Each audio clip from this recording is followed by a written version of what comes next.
What's up, everybody? Ivy Ross checking in. Happy Black American History Month. I think this is my first video of February. I didn't want to make this video long. I just kind of wanted to, I don't know if you want to call it reminisce or if recap. But I think it's one of those I told you so moments that a lot of black people have been, saying, a lot of black people who get it, regarding the Super Bowl and Jay-Z. Damn, what's going on with this traffic? San Francisco traffic's nuts right now. Like, it's freaking ridiculous. It's not bad as LA, but I'm about to cut somebody. Somebody getting cut today. Woo! Anyway, yeah, so Jay-Z and the Super Bowl, Jennifer Lopez and Shakira, I think, performed. I didn't really watch the Super Bowl. I watched it in bits and pieces only because I'm in San Francisco. So, I'm spiritually rooting for the Bay Area. And, well, we all know how that happened. So, anyways, I just want to talk about briefly the aftermath of this whole Jay-Z and working with the NFL after this whole Colin Kaepernick thing. Colin Kaepernick, being blackballed from the NFL for speaking out against police brutality to specifically black people. And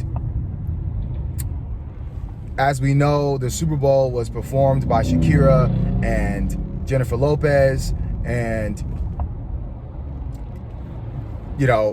at the same time, it's Black History Month. Last time I checked, Jennifer Lopez and Shakira are not black. They might have influences from black people, especially Jennifer Lopez. If she didn't bite black people's sound and swag and whatever else she was influenced by black people, she's still not black. So, Jay-Z, you putting Jennifer Lopez or you having something to do with Jennifer Lopez and Shakira going to Super Bowl does not give you a pass at all. You're still in the hot seat, bro. You're still in the hot seat. And I think, black people who are diehard Jay-Z fans that don't know how to think logically need to come to the realization that Jay-Z is just a capitalist. Jay-Z carries himself as some pro-black billionaire, and he maneuvers and he gets it, and he talks it on his music. But I think we know today that that is not the case. That in general, if Jay-Z was really about black advancement, he wouldn't even done that deal with NFL, but somehow try to conflate it with this is progression. Me doing business with these people is progression. No, this is an individual thing. Colin Kaepernick was kneeling for a collective issue. Black people all over this country are collectively being killed, lynched in many different forms, and arrested while goddamn innocent, and advancing the goddamn mass incarceration going on, since we've been here.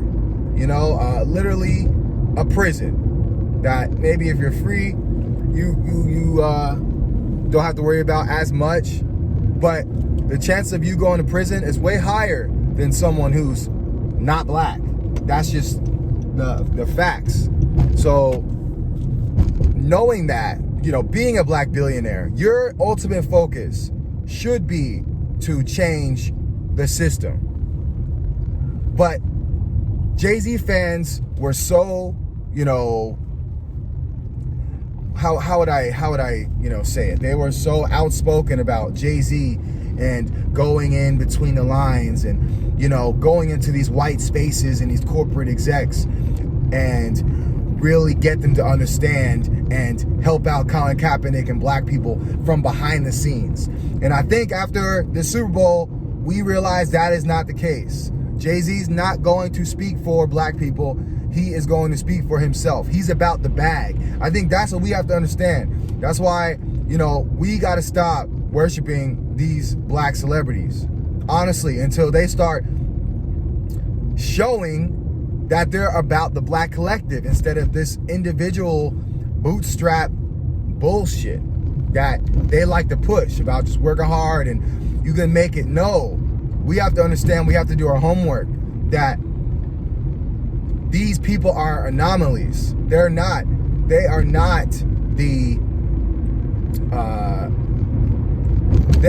the vision for the average black American. Every rich black person you know is connected to entertainment. That's the only way we can get access to real wealth, because we don't have access to generational wealth. If you go to Will Smith's house, if you go to Kanye's house, their neighbors, their white neighbors, are people you have no idea who they are. They're just rich. They're just rich. So I really don't want to hear about, you know, Jay-Z representing black people and speaking up for black people. He's an anomaly.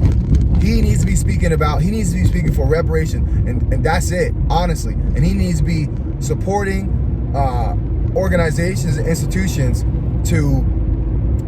that are fighting against police brutality, that are for advancing policies to protect black people from these race soldiers going out and killing us. There's so many things that Jay-Z can dip into, but yeah, he goes to NFL, which is literally the headquarters of white supremacy. I mean, if you want to go to the basics, like really think about it.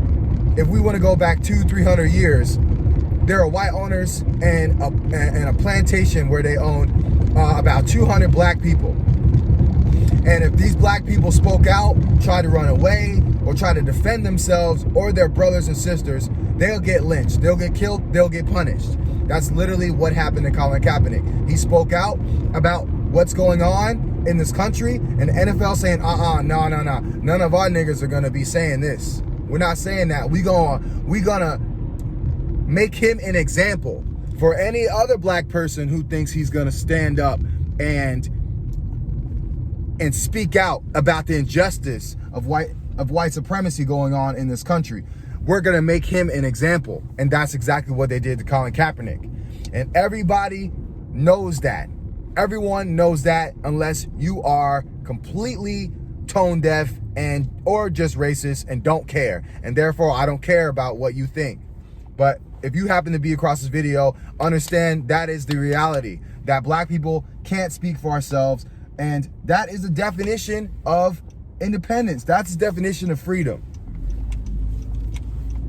And I don't give a damn how much money these college players are making.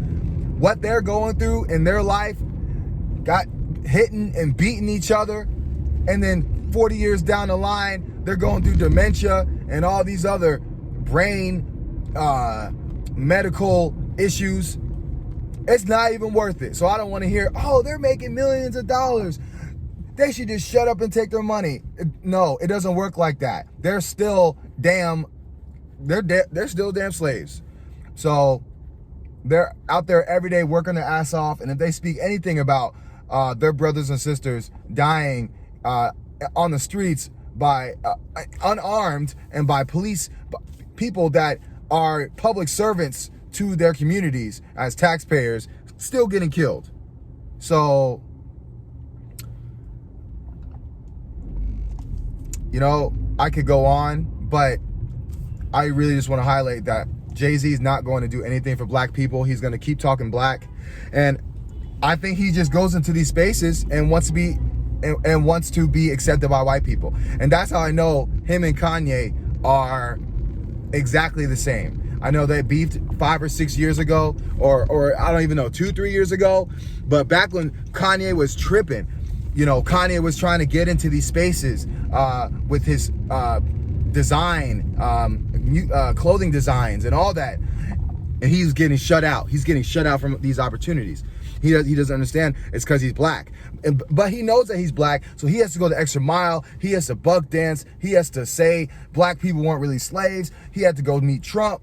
these are things that he's trying to do to be accepted by white people. And this is Jay-Z's way of being accepted by white people. White people know that Colin Kaepernick was shut down because of what he said, or for what he did, which was kneeling for injustice happening in this country that's been going on for hundreds of years. White people know that. Racist people know that. They might deny it, but they know it.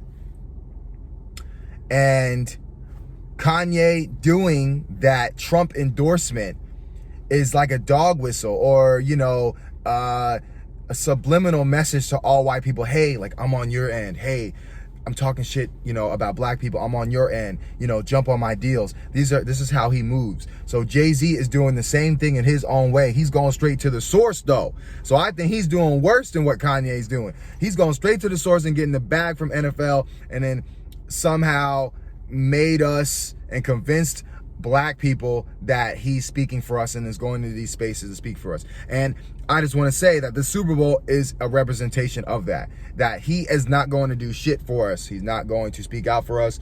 He's not going to represent us in any of these spaces. He's just going to get the bag and smile and advance more with white people. And that's why reparations has to be our number one topic, because that's what black people are going to have. If we want to be rich like white people, we literally have to play their games. This is all that these celebrities are going to do. They're not going to speak out for black people. And just see closer to the elections, what these black people, who are they going to support? And what are they not going to be talking about? Just really listen, really keen in on your favorite celebrities, you know, and once they start talking political, you know, I'm going to talk about the ones who are going to get political, who they're going to be endorsing, who are they going to speak out for, you know. At this point, reparations is like a huge topic that everyone is talking about. And this is something that is like a number one issue for ADOS, Black Americans. So anyway, I just want to say, I told you so, even though I didn't make a video at that time when this happened with Jay-Z, but I knew it. And I think we all know now, you know, based on that. But at the same time, I'm glad, you know, black people didn't perform. Because, I mean, honestly, it's just a backhanded compliment at the end of the day. So, you know what? That's fine. Let them keep putting all these non-black people in there and then, you know, still trying to conflate us with people of color bullshit on Black History Month. I'm not here for it. So, let them. I'm glad, you know, they didn't get black people on there. You know, I don't think no self-respecting black person would be a representative on there. If anything, what really could have, what could have been done that Jay-Z influenced on at the halftime performance was somehow having a Colin Kaepernick jersey. Like, you know what I mean? Like, really sneaking that in there. You want to stab it to these white supremacists? Do that kind of shit. You know, come out on stage with, you know, your shirt, and then you take it off on stage and you got a Colin Kaepernick jersey. Still letting them know, hey, I'm here for you. I'm in these spaces, I'm around these racist ass people, but just know I'm here for my people. I'm here for you, Colin. You know what I mean? So those are the kind of things. If Jennifer Lopez really wanted to show her ally, you know, her allyship or her companionship with us, represent, shout out Colin Kaepernick. Say on the mic, Colin Kaepernick, we here for you. You know, we fighting for you, whatever it is. So anyway, I'm checking out. Hope you guys have a good rest of your day, and I'll talk to y'all later. Peace.